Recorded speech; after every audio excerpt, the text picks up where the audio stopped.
2026 दिन गुरुवार, हिंदी तिथि चैत्र पूर्णिमा। और आइए हनुमान प्रकट्य दिवस के रूप में मनाया जाता है। हनुमान जन्मोत्सव के रूप में देश भर में उत्साह का माहौल है और इस बार हनुमान जयंती के मौके पर 30 सालों बाद दुर्लभ संयोग बन रहा है। यूपी अयोध्या और प्रयागराज में भी भव्य तैयारियां की गई है। हनुमान जयंती पर सालों बाद चित्रा नक्षत्र का ये महासंयोग बन रहा है। तो आज 2 अप्रैल को इस शुभ मुहूर्त में हनुमान जी की पूजा करना बहुत ही लाभदायक रहेगा। तो हनुमान जयंती के मौके पर आज हनुमान चालीसा का पाठ करना चाहिए। और बजरंग बली की पूजा का जो शुभ मुहूर्त रहेगा वो कब रहेगा, ये टाइमिंग और समय भी आप देख सकते हैं। हनुमान जन्मोत्सव पर पूजन विधि की जानकारी भी आप स्क्रीन पर देख लीजिएगा। तो आप सभी देशवासियों को हनुमान जयंती की ढेर सारी हार्दिक शुभकामनाएं। गोटा वाले बजरंग बली की कृपा हमेशा आपके जीवन पर बनी रहे। उनका आशीर्वाद, कृपा दृष्टि, कृपा प्रसाद आपके जीवन में दिन दुगुनी रात चौगुनी तरक्की लाए। इन्हीं शुभ मंगल कामनाओं के साथ देखिए हनुमान जी की एक सीख, जीवन में सफलता पाने के लिए सिर्फ ताकत नहीं बल्कि समझदारी, धैर्य और सही सोच की जरूरत होती है। हनुमान जी ने ये सीख दी थी जब वो माता सीता से मिलने गए थे रावण के बगीचे में। और आज देश की राजधानी दिल्ली में भी हनुमान जयंती की धूम कुछ यूं देखने को मिलेगी। 1000 से ज्यादा जगहों पर आयोजन होगा। मुख्यमंत्री रेखा गुप्ता से सार्वजनिक अवकाश की भी मांग की जा रही है।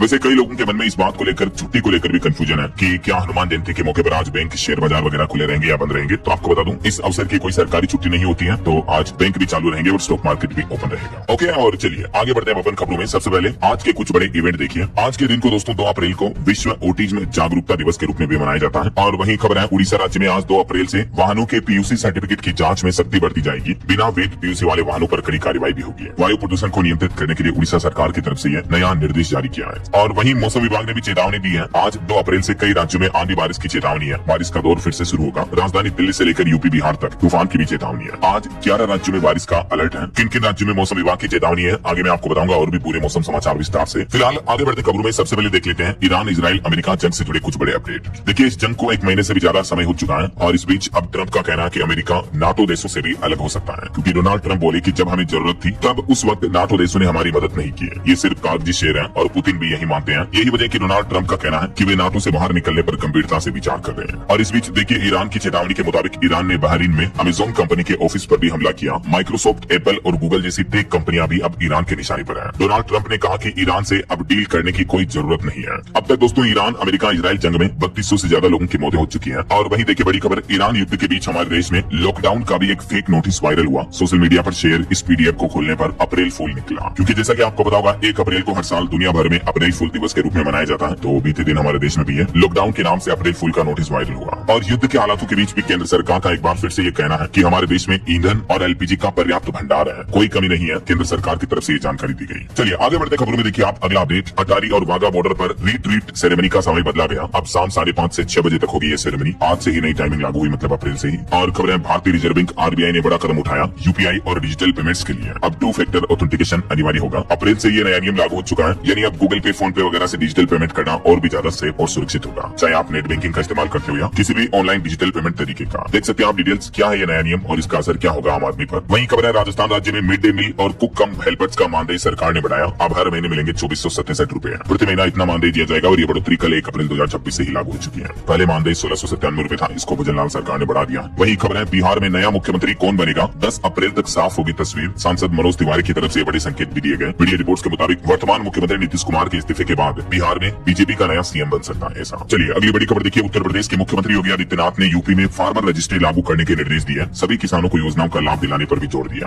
किसानों का ये फार्मर रजिस्ट्री आईडी कार्ड बनाया जाएगा, जिससे कि किसानों को सभी तरह की सरकारी योजनाओं का लाभ समय पर मिल सके ऐसा। वहीं उत्तर प्रदेश के राजकीय महाविद्यालयों के शिक्षकों को भी योगी सरकार ने बड़ी सौगात दी है। अब प्रमोशन से जुड़ी संविदा सेवा और वर्षों पुरानी मांग भी उनकी पूरी हो चुकी है। जी हाँ, यूपी के राजकीय महाविद्यालयों के टीचर्स के लिए अच्छी खबर है। जो टीचर पहले संविदा में थे, बाद में नियमित हुए, उनके लिए यूपी की योगी सरकार ने बड़ा फैसला लिया, जिसके तहत अब ऐसे टीचर्स को भी पुरानी संविदा सेवा को करियर एडवांसमेंट स्कीम यानी CAS के तहत पदोन्नति के लिए जोड़ा जाएगा। यानी संविदा से परमानेंट हुए टीचर्स को भी प्रमोशन वगैरह के पूरे लाभ मिल पाएंगे ऐसा। तो यूपी सरकार के इस फैसले का लाभ किन किन टीचर्स को मिलेगा, इसके बारे में डिटेल्स भी आप देख सकते हैं। जो टीचर्स इन सालों में नौकरी ज्वाइन की है, उनको इस योजना का लाभ मिलेगा ऐसा है। चलिए अगली बड़ी खबर आ रही है कि दिवालिया प्रक्रिया के दौरान भी मिलेगा कर का कब्जा, टावर वाइज बिकेंगे प्रोजेक्ट्स। वित्त मंत्री निर्मला सीतारमण की तरफ से खुद ये बात की जानकारी दी गई और उन्होंने संसद में घोषणा करते हुए कहा कि जो भी हमारे देश में रियल एस्टेट से जुड़े प्रोजेक्ट्स दिवालिया प्रक्रिया से गुजर रहे हैं, तो भी ऐसे प्रोजेक्ट्स के घर खरीदारों को भी उनका कब्जा मिल सकेगा, उन्हें उनका मालिकाना हक मिलेगा ऐसा। केंद्र सरकार की तरफ से यह नया निर्देश भी जारी किया है और वित्त मंत्री ने इस बारे में ट्वीट भी किया, देख सकते हैं आप। चलिए खबर देखिए, 2000 रुपए के नोटों को लेकर रिजर्व बैंक आरबीआई ने बड़ा अपडेट जारी किया और कहा कि सर्कुलेशन से बाहर किए गए अब तक 2000 रुपए के 98.45% नोट वापस आ चुके हैं, रिजर्व बैंक के पास आ गए हैं बैंकों के जरिए। यानी ऑलमोस्ट 1.5% नोट अभी भी या तो बाजार के सर्कुलेशन में है या तो फिर काला बाजारी के धन के रूप में पड़े हैं वो। ये रिजर्व बैंक की तरफ से लेटेस्ट डेटा जारी किए गए नए वित्त वर्ष के पहले ही दिन है। चलिए अगली खबर देखिए दोस्तों, सोना चांदी के भाव पर अपडेट आ रहा। ईरान युद्ध के हालातों के बीच सोना 4120 रुपए बढ़कर 1,51,000 रुपए प्रति 10 ग्राम पहुंच चुका है। वहीं चांदी की कीमतों में 9,701 रुपए की बढ़ोतरी हुई एक ही दिन में, और अभी चांदी का भाव 2,40,000 रुपए प्रति किलो चल रहा है। बाकी अलग अलग कैरेट के हिसाब से गोल्ड का प्राइस आप देख सकते हैं। और बड़ी खबर आ रही है, युद्ध के हालातों के बीच महंगाई बढ़ी है देश में और दुनिया भर में। देखिए आप, जेट फ्यूल लगभग 100% महंगा हो चुका है, यानी डबल हो गया। लेकिन सरकार का कहना है कि इस जेट फ्यूल के महंगा होने का असर भी भारत में दिखाई नहीं देगा, यानी भारत की एयरलाइंस कंपनियां दाम नहीं बढ़ाएगी, क्योंकि जेट फ्यूल महंगे होने के एवज में केंद्र सरकार ने कीमतों पर 25% का केप लगा दिया है। तो इससे घरेलू उड़ानों का किराया जरूर कंट्रोल में रहेगा। हालांकि मीडिया रिपोर्ट्स आ रही है कि जेट फ्यूल के दाम करीब जो 9% 10% तक बढ़े हैं, जबकि दुनिया के कई देशों में तो 100% तक महंगा हो गया, डबल हो गया। तो इस वजह से हवाई सफर और महंगा हो सकता है। और इस बीच देखिए, भारत की घरेलू एयरलाइंस कंपनी इंडिगो ने तो एक बड़ा फैसला भी ले लिया है। इंडिगो की घरेलू उड़ानें अब 950 रुपए, जबकि इंटरनेशनल उड़ानें 10,000 रुपए तक महंगी होगी। पिछले 18 दिन में इंडिगो कंपनी ने ये दूसरी बार किराया बढ़ा दिया। कंपनी का कहना है कि फ्यूल महंगा होने की वजह से ये एक्स्ट्रा चार्ज लिया जाएगा ग्राहकों से, कस्टमर से। तो फिर जरा सोचिए, आखिर केंद्र सरकार का वो आश्वासन कहाँ गया, जबकि एयरलाइंस कंपनियां तो अपना किराया बढ़ाने लग गई हैं, राइट? आपकी क्या राय विचार इस मुद्दे पर कमेंट करके बताएगा जरूर। और अच्छा, वैसे जब महंगाई की बात हो ही रही है तो आपको बता दो दोस्तों, बीते दिन एलपीजी गैस सिलेंडर की रेटें भी बढ़ चुकी है। कॉमर्शियल गैस सिलेंडर 218 रुपए तक महंगा हो चुका है। जो होटल रेस्टोरेंट पर काम आता ना 19 किलो वाला सिलेंडर, तो उसकी कीमतों में लगभग 200 रुपए तक की बढ़ोतरी देखने को मिली है। इस बढ़ोतरी के बाद अलग अलग शहरों में, दिल्ली, कोलकाता, मुंबई, चेन्नई, यहाँ कॉमर्शियल गैस सिलेंडर के दाम अभी क्या चल रहे हैं आप स्क्रीन पर इस टेबल में देख सकते हैं। और बाकी जो हमारे घरों में काम आने वाला 14 किलो 200 ग्राम वाला सिलेंडर है, उसके रेटों में कोई बढ़ोतरी नहीं की गई है। तो ये राहत की बात है कि बड़े शहरों में भी घरेलू गैस सिलेंडर के दाम जो है वो नहीं बढ़ेंगे, ऐसा। और अगली खबर देखिए दोस्तों, जीएसटी पर एक रिपोर्ट सामने आ रही कि सरकार ने बीते महीने मार्च में 2 लाख करोड़ रुपए का जीएसटी टैक्स वसूला, जो कि पिछले 10 महीनों में सबसे ज्यादा बढ़ोतरी देखने को मिली है सरकार की जीएसटी से इनकम के मामले में। वित्त वर्ष 2025-26 में, यानी पिछले पूरे फाइनेंशियल ईयर में 22 लाख करोड़ से ज्यादा का कलेक्शन हुआ जीएसटी टैक्स के जरिए। तो अभी तो नया वित्त वर्ष शुरू हो चुका है 1 अप्रैल से ही, उससे पहले केंद्र सरकार की तरफ से ये आंकड़े जारी किए गए। और चलिए अगली बड़ी खबर देखिए, सुप्रीम कोर्ट ने पश्चिम बंगाल में 60 लाख से 47 लाख आपत्तियां निपट जाने पर जताया संतोष। बंगाल चुनाव से पहले एसआईआर मुद्दे को लेकर काफी कंट्रोवर्सी देखने को मिल रही है। देखिए रिपोर्ट सामने आ रही है कि बंगाल एसआईआर मामले में 60 लाख में से 47 लाख आपत्तियां निपट चुकी हैं। और सुप्रीम कोर्ट ने ये भी कहा कि 7 अप्रैल तक, यानी ये जो 7 तारीख आ रही है, इससे पहले सब कुछ निपटारा हो जाएगा। ट्रिब्यूनल गलत तरीके से जोड़े हटाए नामों को सुधारेंगे। वहीं पॉलिटिक्स से कुछ और अपडेट देखिए आप। बीते दिन केंद्र सरकार ने संसद भवन में इस प्रस्ताव को मंजूरी दे दी है। अमरावती को आंध्र प्रदेश राज्य की ऑफिशियल राजधानी बनाने वाला बिल पास हुआ। लोकसभा में विदेशी अंशदान संशोधन विधेयक पर हंगामा भी हुआ। एफसीआरए बिल वापस लो, इसके नारे भी लगाए विपक्षी सांसदों ने। लेकिन आखिरकार अमरावती को अब ऑफिशियली आंध्र प्रदेश की राजधानी के रूप में मान्यता मिलेगी जल्दी, क्योंकि ये विधेयक लोकसभा सदन से पारित भी हो चुका है। चलिए बड़ी खबर देखिए दोस्तों, देश के जाने माने उद्योगपति अनिल अंबानी के खिलाफ सीबीआई ने एक और नया केस दर्ज किया। अब उन पर आरोप है, जो सरकारी जीवन बीमा कंपनी है LIC, उससे अनिल अंबानी ने 3750 करोड़ रुपए का फ्रॉड किया। तो इसी आरोप के सिलसिले में सीबीआई ने उन पर नया केस दर्ज किया है। बताया जा रहा है कि उन्होंने झूठी जानकारी देकर निवेश करवाया, यानी ऑफिशियली LIC कंपनी को उन्होंने 3750 करोड़ का नुकसान पहुंचाया। तो उन पर यह आरोप लगा और सीबीआई ने चौथा केस दर्ज किया उनके खिलाफ। ऐसा चलिए अगली बड़ी खबर देखिए, टेक कंपनी ओरेकल ने 30,000 कर्मचारियों को जॉब से निकाल दिया। इनमें 12,000 कर्मचारी तो भारतीय हैं। बस अचानक सुबह मेल करके लिखा कि आज आपका लास्ट वर्किंग डे है। देखिए आखिर टेक कंपनियां किस तरह से फायरिंग कर रही हैं। दुनिया के 6ठे सबसे अमीर कारोबारी लेरी एलिसन की टेक कंपनी है ओरेकल, और देखिए इस कंपनी ने करीब 30,000 से भी ज्यादा कर्मचारियों को जॉब से निकाल दिया। मीडिया रिपोर्ट्स के मुताबिक कंपनी अगले महीने में छटनी का दूसरा दौर भी शुरू कर सकती है, यानी और भी कर्मचारियों को बाहर निकाल सकती है। और इतनी जॉब्स ले ऑफ पर एक्सपर्ट्स का यह दावा है कि AI यानी आर्टिफिशियल इंटेलिजेंस की वजह से कर्मचारियों को बाहर निकाल रही है दुनिया की दिग्गज टेक कंपनियां। देखिए जरा समय के साथ साथ हमें भी अपडेट होने की कितनी जरूरत होती है, इस बात का अंदाजा आप लगा सकते हैं इन रिपोर्ट से। और वहीं देखिए दोस्तों, एक बड़ी दुख भरी खबर, बीते दिन एक बड़ी दुर्घटना हो गई। नागपुर मुंबई एक्सप्रेसवे पर एक ट्रक और सवारी टेम्पो के बीच टक्कर हो गई, जिसमें 8 महिलाओं की मौत हो गई, 3 लोग गंभीर रूप से घायल हो गए। हालांकि ट्रक चालक को गिरफ्तार कर लिया, लेकिन बड़ी जनहानि देखने को मिली इस हादसे में। एक मृतक की तो अभी तक पहचान भी नहीं हो पाई है। देखिए जरा, ईश्वर इन मरने वालों की आत्मा को शांति दे। और चलिए अगली खबर देखिए, राजधानी दिल्ली में इलेक्ट्रिक वाहन नीति अगले 3 महीने तक के लिए बढ़ा दी है। रेखा गुप्ता सरकार ने ये घोषणा की और कहा कि जल्द ही लागू होगी ईवी पॉलिसी 2.0 भी। दिल्ली में मौजूदा इलेक्ट्रिक वाहनों की नीति को सरकार ने 3 महीने तक और बढ़ा दिया, तो इससे राजधानी वासियों को इलेक्ट्रिक वाहनों पर सब्सिडी मिलना जारी रहेगी। ऐसा चलिए अगली खबर देखिए, एक और नया आदेश जारी हुआ। उत्तर प्रदेश में अब शादी का रजिस्ट्रेशन कराने पर आधार कार्ड का सत्यापन अनिवार्य होगा। इससे फर्जीवाड़े पर लगाम लगेगी। मैरिज सर्टिफिकेट बनवाना हो या शादी का पंजीकरण करवाना हो, अब आपको आधार कार्ड देना होगा विद उदय की ऑफिशियल पोर्टल पर वेरिफिकेशन के साथ में। फर्जीवाड़े को रोक लगाने के लिए निबंधन विभाग की तरफ से नया आदेश जारी किया यूपी में। नए वित्त वर्ष 1 अप्रैल से यह नया नियम लागू हो चुका है। और वहीं खबर देखिए, प्रधानमंत्री नरेंद्र मोदी ने बीते दिन असम राज्य का दौरा किया और यहाँ अपने संबोधन में प्रधानमंत्री बोले कि कांग्रेस के राजकुमार की हार की सेंचुरी पक्की है। ममता बनर्जी ने कहा कि भाजपा हमारा पैसा लूट रही और झूठ बोल रही है। पीएम मोदी ने असम के चाय बागान में चाय की पत्ती तोड़ी, महिला कामगारों के साथ सेल्फी भी ली। और वहीं इधर केरलम में राहुल गांधी ने बस में भी सफर किया। तो ये कुछ राजनीतिक माहौल हलचल देखने को मिल रही है। चलिए अगली खबर देखिए, लग्जरी कार खरीदने वालों के लिए खुशखबरी, भारत में लैंड रोवर 70 लाख रुपए तक सस्ती होगी। भारत यूके ट्रेड डील के तहत कस्टम ड्यूटी में कटौती का फायदा ग्राहकों तक पहुंचाने की तैयारी में है सरकार। तो ये ग्राहक की खबर है। और बाकी दोस्तों, अप्रैल महीने की शुरुआत के साथ ही कई सारे नए नियम भी लागू हो चुके हैं। जैसे अब मकान मालिक का पैन कार्ड देना अनिवार्य हो गया है। 1 अप्रैल से किराया भरने वालों के लिए भी 3 नियम बदल चुके हैं। एक तो मकान मालिक को पैन कार्ड अब जरूरी देना होगा, मेट्रो शहरों की लिस्ट लंबी हुई, अब ज्यादा छूट मिलेगी, रेंट एग्रीमेंट में सफाई जरूरी होगी, ये सब कुछ बयान आपको सबमिट करने होंगे, तभी आपका पैन कार्ड और टैक्सेशन सिस्टम सही रह पाएगा। ये नया नियम लागू हो चुका अप्रैल से ही। और इसके अलावा बच्चों की पढ़ाई और हॉस्टल के नाम पर भी अब आपको 30 गुना ज्यादा टैक्स छूट मिलेगी। 1 अप्रैल 2026 से इनकम टैक्स से जुड़े भी कई सारे नियम बदल रहे हैं। मैंने आपको डीएलएस न्यूज चैनल पर इस अलग से वीडियो में जानकारी बताई। मंत्री नरेंद्र मोदी ने सुरक्षा पर कैबिनेट कमेटी मीटिंग की अध्यक्षता की, पश्चिम एशिया में चल रहे तनाव और हालातों की समीक्षा की है और इस दरमियान प्रधानमंत्री ने एलपीजी और पेट्रोल डीजल समेत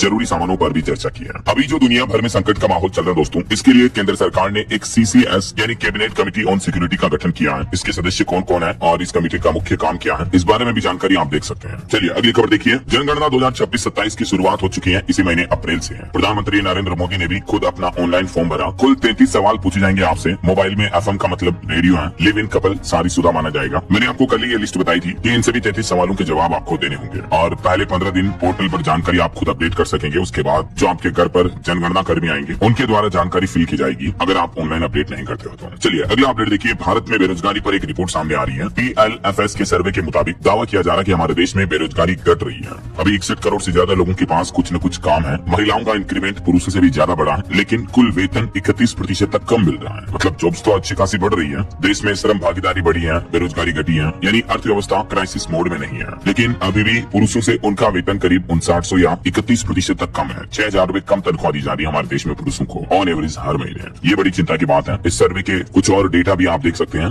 बहरहाल अभी तो अपन कुछ और महत्वपूर्ण और काम की खबरें देखेंगे दोस्तों, लेकिन फिलहाल वक्त तो चला है आज के ताजा मौसम समाचार जानने का। और हाँ एक मिनट, तो देखिए उत्तर प्रदेश में भी तेज बारिश हुई, देर शाम ओले भी गिरे। मध्य प्रदेश राजस्थान में भी अलर्ट है। जम्मू कश्मीर के ऊंचाई वाले इलाकों में एवलांच का भी खतरा है। देश के 5 राज्यों में अगले 3 दिन तक मौसम में बदलाव रहेगा। देखिए कुछ अलग अलग राज्यों के मौसम की स्थितियां। मध्य प्रदेश के भोपाल सीहोर में आंधी के साथ साथ ओले गिरे। इंदौर देवास उज्जैन में भी अलर्ट है। कई जिलों में आंधी चलने की भी चेतावनी है। आज 2 अप्रैल को भी मध्य प्रदेश के इन जिलों में पानी गिरेगा, यानी आधे से ज्यादा जिलों में बारिश का अलर्ट है। और कल 3 अप्रैल को भी और परसों 4 अप्रैल को भी मध्य प्रदेश में बारिश की चेतावनी जारी रहेगी। चलिए दोस्तों अब देखिए राजस्थान में भी मौसम विभाग का कहना कि आंधी बारिश से हुई अप्रैल महीने की शुरुआत और आज भी अलर्ट है। ओलों से फसलें खराब हुई, गर्मी थोड़ी कम हुई है। ऐसे में अब आगे कैसा रहेगा मौसम, तो राजस्थान में 2 अप्रैल से फिर से एक नया वेदर सिस्टम एक्टिव होने और बारिश का दौर शुरू होने का अलर्ट है। पिछले 24 घंटों में भी दोस्तों राजस्थान में 10 से ज्यादा जिलों में बारिश देखने को मिली है। आज 2 अप्रैल को जैसलमेर, जोधपुर, बाड़मेर इन 3 जिलों में येलो अलर्ट है और कल 3 अप्रैल को तो आधे से ज्यादा राजस्थान में चेतावनी है। परसों 4 अप्रैल को भी राजस्थान के पूर्वी हिस्से और उत्तरी हिस्से में इन जिलों में बारिश का अलर्ट रहेगा। और चलिए राजस्थान के बाद अब देखिए उत्तर प्रदेश में भी राजधानी लखनऊ समेत 20 शहरों में बारिश देखने को मिल रही है। फर्रुखाबाद में तो ओले भी गिरे। 40 जिलों में अलर्ट है। किसान भाई लोग बोले कि फसलें गिरकर खराब हुई, अब हम क्या करें। तेज और आंधी बेमौसम बारिश में किसानों की फसलों को भारी नुकसान पहुंचा। ये देख सकते हैं आप गेहूं वगैरह की फसलें हालत क्या हो गई। जब किसान भाई लोग अपनी कुछ फसलों को काट रहे हैं, इस बीच बारिश और ओले गिरते हैं तो भारी नुकसान पहुंचता है फसलों को। पिछले 15 दिन में उत्तर प्रदेश में तकरीबन 15,000 से भी ज्यादा किसानों की फसलें खराब हुई है। वहीं दोस्तों अब अगले 3 दिन उत्तर प्रदेश में मौसम का हाल कैसा रहेगा, 2, 3, 4 अप्रैल तक देख सकते हैं आप। पश्चिमी उत्तर प्रदेश में गरज चमक के साथ बारिश का सिलसिला आपको देखने को मिलेगा और किसानों की फसलों को हुए नुकसान को लेकर मुख्यमंत्री योगी आदित्यनाथ का कहना है अफसरों से कि जल्द से जल्द सर्वे करें और किसानों को मुआवजा दें ऐसा। और हरियाणा में भी देखिए 7 जिलों में गेहूं और सरसों की फसलें बर्बाद हुई। ओले गिरने से 100 से ज्यादा गाँव में नुकसान पहुंचा। 2 दिन बाद फिर से अलर्ट है हरियाणा में भी। इस साल सिरसा, फतेहाबाद, रेवाड़ी, भिवानी समेत कई जिलों में गेहूं, सरसों और चने की फसलें खराब हो चुकी किसानों की। ये देखिए इतने ज्यादा ओले पड़े कि इस साल के एक ग्रामीण इलाके में किसान ओलों को बाल्टी में भरकर दिखाते हुए देख सकते हैं आप तस्वीर। अच्छा पहाड़ी राज्यों की बात करें तो उत्तराखंड में भी देखिए पहाड़ों में बारिश और बर्फबारी के आसार रहेंगे। रुद्रप्रयाग में ओले गिरे। मैदानी इलाकों में धूप खिली रहेगी। देहरादून में तापमान 33 डिग्री के लगभग चल रहा है। और हिमाचल प्रदेश में भी रात 11 बजे तक तो मौसम विभाग ने बारिश और बर्फबारी का अलर्ट जारी कर रखा था, लेकिन अब कल और परसों 3, 4 अप्रैल को तेज बारिश और ओलावृष्टि की चेतावनी है, जो कि 7 अप्रैल तक बादल बरसते रहेंगे। मौसम खराब रहेगा। मौसम विभाग की चेतावनी से सेब बागवान के किसान भाई लोग भी चिंतित हैं। तो ये कुछ मौसम का हाल चल रहा है और बाकी अगले 24 घंटों के दौरान 2 अप्रैल 3 अप्रैल को मौसम का हाल क्या रहेगा देख सकते हैं आप। किन राज्यों में बारिश की संभावना रहेगी। ज्यादातर राज्यों में कल 3 तारीख को बारिश हो सकती है। कुछ राज्यों में आंधी तूफान और कुछ राज्यों में तेज बारिश का अलर्ट है। अच्छा वैसे आप कौन से राज्य में कौन से जिले में रहते दोस्तों, और आपके यहाँ अभी मौसम का हाल क्या चल रहा है कमेंट करके बताएगा जरूर मुझे। ओके और चलिए मौसम के बाद आगे बढ़ते खबरों में कुछ मार्केट अपडेट्स पर नजर डाल लेते हैं। तो देखिए आखिरकार काफी दिनों बाद भारतीय शेयर बाजार में थोड़ी तेजी देखने को मिली। सेंसेक्स 1187 अंक चढ़कर 73,134 पर बंद हुआ। निफ्टी में भी 348 पॉइंट की बड़ी तेजी रही। बैंकिंग, मीडिया और मेटल शेयर्स में ज्यादा खरीदारी देखने को मिली है। और वहीं खबर है नेशनल स्टॉक एक्सचेंज NSE और IGX के बीच एक बड़ी पार्टनरशिप हुई। अब भारत में होगी नेचुरल गैस की स्मार्ट ट्रेडिंग भी। वहीं क्रिप्टो वर्ल्ड के लिए एक अलर्ट आ रहा। गूगल ने एक स्टडी में दावा किया और कहा कि उम्मीद से जल्दी इंक्रिप्शन तोड़ सकते हैं क्वांटम कंप्यूटर। ये पहले की सोच से कहीं कम पावर का इस्तेमाल करके मॉडर्न इंक्रिप्शन को तोड़ सकते हैं। इससे कहीं न कहीं क्रिप्टो करेंसी आने वाले समय में उतनी सिक्योर नहीं रहेगी जैसा अभी है ना ब्लॉकचेन टेक्नोलॉजी पर। वैसे चलिए आगे बढ़ते खबरों में देखिए आप अगला अपडेट। स्टूडेंट्स, छात्र छात्राओं के लिए बड़ा अपडेट आ रहा है कि गणित के साथ अब स्कूलों स्कूलों में बच्चे AI और कंप्यूटेशनल थिंकिंग भी पढ़ेंगे। देश के शिक्षा मंत्री ने CBSE और NCERT दोनों को निर्देश दिया और कहा कि इस तरह का नया सिलेबस, नया पाठ्यक्रम तैयार करें नए सत्र से ही। ऐसा 6ठी से 8वीं तक की क्लास में कोडिंग और रोबोटिक्स पर भी ध्यान दिया जाएगा और 3री से 5वीं तक की क्लास में AI जैसे जुड़े चैप्टर्स भी बच्चों को पढ़ाने होंगे। ऐसा और बॉलीवुड से खबर आ रही है, फिल्म धुरंधर 2 ने 13 दिनों में वर्ल्ड वाइड कमाए 1435 करोड़ रुपए और चौथी हाईएस्ट इंडियन क्रॉसिंग फिल्म बन चुकी है। और एक चौंकाने वाली रिपोर्ट सामने आ रही है AI को लेकर। देखिए आप, रिसर्च के मुताबिक इंसानों से 50% ज्यादा चापलूस है AI। चापलूसी करने वाली AI रोमांस और रेटिंग की दुनिया को भी बदल रही है। यहाँ तक ये रिपोर्ट खुद एक साइंस पत्रिका में प्रकाशित की गई है कि इंसानों से भी ज्यादा 50% चापलूस है आर्टिफिशियल इंटेलिजेंस। देखिए जरा। वहीं ईरान के हमलों के चलते भारत समेत दुनिया भर में इंटरनेट भी ठप होने का खतरा मंडरा रहा। और खबर है, राष्ट्रीय सुरक्षा को लेकर दिल्ली सरकार ने एक बड़ा फैसला लिया। राजधानी की सड़कों से हटेंगे लगभग 1.5 लाख चाइना के CCTV कैमरे, बल्कि इनकी जगह हमारे मेड इन इंडिया कैमरे लगाए जाएंगे। दिल्ली के PW मंत्री प्रवेश वर्मा की तरफ से बताया गया। और यूपी इलाहाबाद हाईकोर्ट की एक सख्त टिप्पणी देखिए दोस्तों, सार्वजनिक व्यवस्था को खतरे में डालकर नहीं पढ़ी जा सकती है नमाज। सार्वजनिक जगहों पर नमाज पढ़ने को लेकर उत्तर प्रदेश इलाहाबाद हाईकोर्ट की तरफ से महत्वपूर्ण फैसला सुनाया गया। और बिहार में देखिए, जमीन मालिकों के लिए खुशखबरी। बिहार सरकार ने FIFO सर्विस को 30 जून तक के लिए बंद कर दिया है। राजस्व एवं भूमि सुधार विभाग की तरफ से 30 जून तक के लिए FIFO को स्थगित कर दिया है, जिसका फुल फॉर्म है फर्स्ट इन फर्स्ट आउट। तो ये सिस्टम फिलहाल लागू नहीं होगा। और दूसरा, अब 24 घंटे के अंदर मृत्यु प्रमाण पत्र देंगे पंचायत सचिव भी। बिहार सरकार ने यह भी नया निर्देश दिया। वहीं बिहार के सचिवालय में अधिकारियों के प्रमोशन का नियम भी बदला गया। 4 से कम अंक अगर कर्मचारियों को मिले तो नौकरी भी जा सकती है। देख सकते हैं आप डिटेल्स इसके बारे में भी। और बड़ी खबर आ रही, बिहार के 8000 से ज्यादा पैक्सों और 532 व्यापार मंडलों में गेहूं की MSP पर खरीद शुरू हुई। 2585 रुपए MSP पर तय किया गया इस बार। रेलवे से खबर आ रही दोस्तों, झारखंड से मुंबई और अजमेर का सफर अब आसान होगा। रेलवे ने चलाई 2 नई समर स्पेशल ट्रेनें भी। वहीं खबर है, हिमाचल प्रदेश में 1 लाख परिवारों को 300 यूनिट फ्री बिजली मिलेगी। आखिर ऐसे परिवारों का चयन कैसे होगा? प्रति राशन कार्ड 2 मीटर पर ही सब्सिडी मिल पाएगी। तो देखिए, हिमाचल प्रदेश में बिजली की दर राज्य विद्युत नियामक आयोग की ओर से जारी होने के बाद उपभोक्ताओं को मिलने वाली सब्सिडी पर भी सरकार ने स्पष्टीकरण दिया और ये कहा कि प्रति राशन कार्ड 2 मीटरों पर 125 यूनिट फ्री बिजली मिलेगी। कैसे होगा सब्सिडी वाले मीटरों का चयन और किन किन लोगों को फायदा मिलेगा, क्या फॉर्म वगैरह भरना पड़ेगा, इसकी डिटेल्स भी आप देख सकते हैं स्क्रीन पर। चलिए खबर आ रही दोस्तों, राजधानी दिल्ली में 45,000 से ज्यादा राशन कार्ड रद्द किए गए। अब AI के जरिए होगी फर्जी राशन कार्ड लाभार्थियों की पहचान भी है। देखिए जरा। और वहीं खबर है, बिहार में भी स्मार्ट मीटर उपभोक्ताओं के लिए नई बिजली दरें लागू हो चुकी हैं इस महीने अप्रैल से ही। और इसमें टाइमिंग के अकॉर्डिंग अलग अलग यूनिट रेट लगेगा समय के अनुसार। सबसे कम यूनिट रेट लगेगा सुबह 9 से 5 बजे तक। तो अगर आप कोई बिजली के भारी भरकम उपकरण चलाते हो, जैसे वॉशिंग मशीन, प्रेस, इस्त्री वगैरह, या और भी कोई ज्यादा करंट खाने वाला बिजली का उपकरण अगर चलाते हो, तो उसे सुबह 9 बजे से शाम 5 बजे तक के बीच में इस्तेमाल करें, तो वो माइलेज अच्छा देगा आपको। बाकी बिहार में स्मार्ट मीटर वालों के लिए अब अलग अलग टाइम के अकॉर्डिंग अलग अलग यूनिट रेट लगेगा। ऐसा पीक आवर में ज्यादा महंगी मिलेगी बिजली। चलिए खबर देखिए, उड़ीसा विधानसभा में शिक्षक भर्ती में आरक्षण बिल पास हुआ। पब्लिक यूनिवर्सिटी में अब शिक्षकों की भर्ती में 50% रिजर्वेशन यानी आरक्षण दिया जाएगा सीधा। और वही खबर है, बिहार का पहला शिल्प ग्राम अक्टूबर तक होगा तैयार। मिथिला पेंटिंग से सजेंगे घर, पूरे गाँव में लगेगी सोलर लाइट भी। इलाहाबाद हाईकोर्ट ने एक और फैसला सुनाया, कहा कि कोविड मुआवजे के लिए टेस्ट रिपोर्ट देना अनिवार्य है। एक मामले की सुनवाई करते हुए महत्वपूर्ण टिप्पणी की है। और बड़ी खबर आ रही है, सार्वजनिक वाहनों में भी VLPD और इमरजेंसी पैनिक बटन लगाना अनिवार्य होगा और ये डॉक्यूमेंट्स बने होंगे तभी जाकर सार्वजनिक वाहनों का फिटनेस PUC सर्टिफिकेट वगैरह बन पाएगा। ऐसा उत्तर प्रदेश परिवहन विभाग की तरफ से अप्रैल 2026 से यह नया आदेश भी लागू कर दिया है। चलिए अगली खबर देखिए, हिमाचल प्रदेश विधानसभा में गूंजा एप्पल इंपोर्ट ड्यूटी का मामला। राठौर बोले कि 1.5 लाख परिवारों की रोजी रोटी पर संकट छाया हुआ है। FTA के खिलाफ संसद में प्रस्ताव भी पारित हुआ।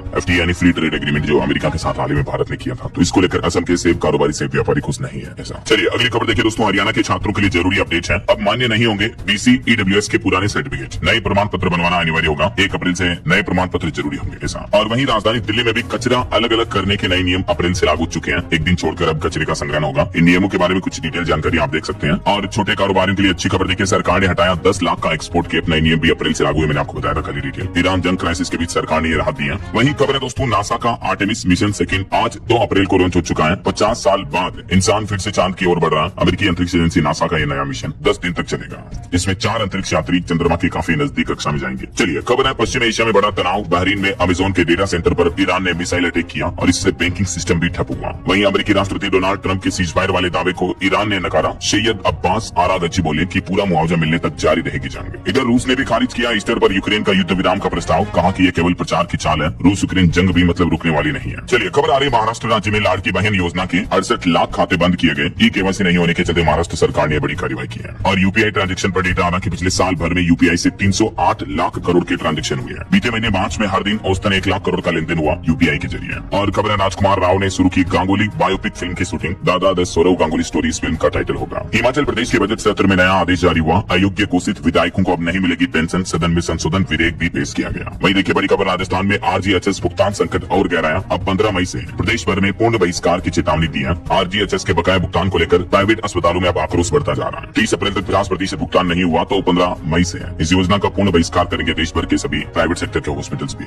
RGHS का मतलब है राजस्थान गवर्नमेंट हेल्थ स्कीम के तहत जो प्राइवेट अस्पतालों ने इलाज कर दिए, लेकिन उनका बजट राजस्थान सरकार ने अभी भी जारी नहीं किया है। वहीं राजस्थान में स्कूल हादसों पर भी हाईकोर्ट सख्त हुआ। अब राजस्थान सरकार ने मॉनिटरिंग कमेटियां भी बनाई। और पॉलिटिक्स से खबर देखिए, पंचायत निकाय चुनाव से पहले राजस्थान में बीजेपी एक बड़ा दांव खेलने जा रही। दिव्यांगों को 4% आरक्षण की मांग से अब सियासत गर्म हुई है। बीजेपी ने दिव्यांगों के लिए मांग उठाई है और इससे सामाजिक न्याय के साथ चुनावी रणनीति भी माना जा रहा है राजस्थान राज्य में पंचायत चुनाव को लेकर। वही खबर है, उत्तर प्रदेश में तेजी से लागू होगी फार्मर रजिस्ट्री भी। मुख्यमंत्री योगी आदित्यनाथ ने सीवेट लगाकर आईडी बनाने के निर्देश भी दिए हैं। और सरकार का बयान आ रहा है कि क्रूड ऑयल की कीमतें $100 के पार है, फिर भी देश में तेल की कीमतें स्थिर है। सरकार ने पर्याप्त आपूर्ति का भी भरोसा दिया। और मार्च में सरकार का GST संग्रह भी 2 लाख करोड़ रुपए के पार रहा। सरकार की तिजोरी में टोटल 22.27 लाख करोड़ रुपए जमा हुए बीते पूरे वित्त वर्ष में। मैंने आपको डेटा बताए थे। और दोस्तों, युद्ध के हालातों पर एक रिपोर्ट तो ये सामने आ रही कि भारत पर जल्दी दिख सकता है वैश्विक तनाव का असर। विकास दर अनुमान में 1% तक की कटौती की संभावना है। ऐसा चलिए खेल समाचार से खबर देखिए। दिल्ली ने लखनऊ को लगातार 5वां IPL मैच हराया। इकाना स्टेडियम में 6 विकेट से जीते। वहीं खबर है, भारत जुलाई में जिम्बाब्वे का दौरा करेगा। 23 तारीख से 3 T20 मैच खेले जाएंगे। चलिए अगला अपडेट देखिए। मध्य प्रदेश में औद्योगिक क्षेत्रों के पास बसेंगे श्रमिक। 5000 सस्ते मकानों का ऐलान किया। पेंशनर्स को भी बड़ी राहत दी है। नगरीय विकास मंत्री कैलाश विजयवर्गीय की अध्यक्षता में हुई बैठक में ये निर्णय लिया गया। और मध्य प्रदेश के 50 लाख श्रमिकों के लिए भी खुशखबरी है। वेतन में थोड़ी सी बढ़ोतरी की हालांकि सरकार ने 234 रुपए हर महीने ज्यादा मिलेंगे। इसी महीने अप्रैल से आदेश तुरंत प्रभाव से लागू होगा। देख सकते हैं पहले और अब मासिक वेतन कितना था अर्धकुशल अकुशल सकुशल श्रमिकों के लिए। डिटेल्स भी। वहीं खबर है, हरियाणा में भी जमीन मकान और दुकान खरीदना महंगा हुआ। अब नए कलेक्टेड रेट लागू हो चुके हैं, तो हरियाणा में प्रॉपर्टी बाय करना सेल करना महंगा पड़ेगा। ऐसा चलिए कुछ एजुकेशनल अपडेट्स देख लेते हैं फटाफट से। देखिए आप, 6 अप्रैल से बदलेगा स्कूलों का टाइम। बिहार के 80,000 सरकारी स्कूलों के अंतर्गत मॉर्निंग टाइम शुरू होने जा रहा। बच्चों और शिक्षकों के लिए नया शेड्यूल जारी होगा, क्योंकि अभी क्या एक्चुअली गर्मी का सीजन आ चुका है। यही वजह कि अभी ये नया टाइम टेबल शुरू होगा बिहार के सभी विद्यालयों में। वहीं हरियाणा में मुफ्त शिक्षा के लिए सरकार ने आय सीमा इनकम लिमिट को घटा दिया। 8 लाख से घटाकर 1,80,000 कर दिया। चिराग योजना में बड़ा बदलाव किया है। अब इस योजना के तहत केवल वही बच्चे स्कूलों में निःशुल्क पढ़ाई कर सकेंगे जिनके परिवारों की सालाना वार्षिक आय 1,80,000 रुपया इससे भी कम है। तो पहले जबकि इसमें लिमिट 8 लाख तक की थी। ऐसा और देखिए, उत्तर प्रदेश के 99,000 से ज्यादा युवाओं को स्किल ट्रेनिंग देगी योगी सरकार। नौकरी पाने की राह भी आसान होगी। नई सत्र से यूपी सरकार का नया प्लान है। ओके, और अंत में दोस्तों आज के राशिफल पर नजर डाल लेते हैं। तो देखिए, वृष राशि वालों को धन लाभ मिलेगा। कन्या राशि वालों को तरक्की और मीन राशि के लोगों को नौकरी में बदलाव का भी अच्छा मौका मिलेगा। बाकी ये जो पूरा अप्रैल का महीना है, ये पूरा महीना भी 7 राशियों के लिए स्पेशल फायदेमंद रहेगा। मिथुन और सिंह वालों को प्रमोशन मिलेगा। कर्क राशि वालों को धन लाभ भी हो सकता है। बाकी आज के राशिफल में अलग अलग राशियों का राशिफल आप देख सकते हैं स्क्रीन पर। और हाँ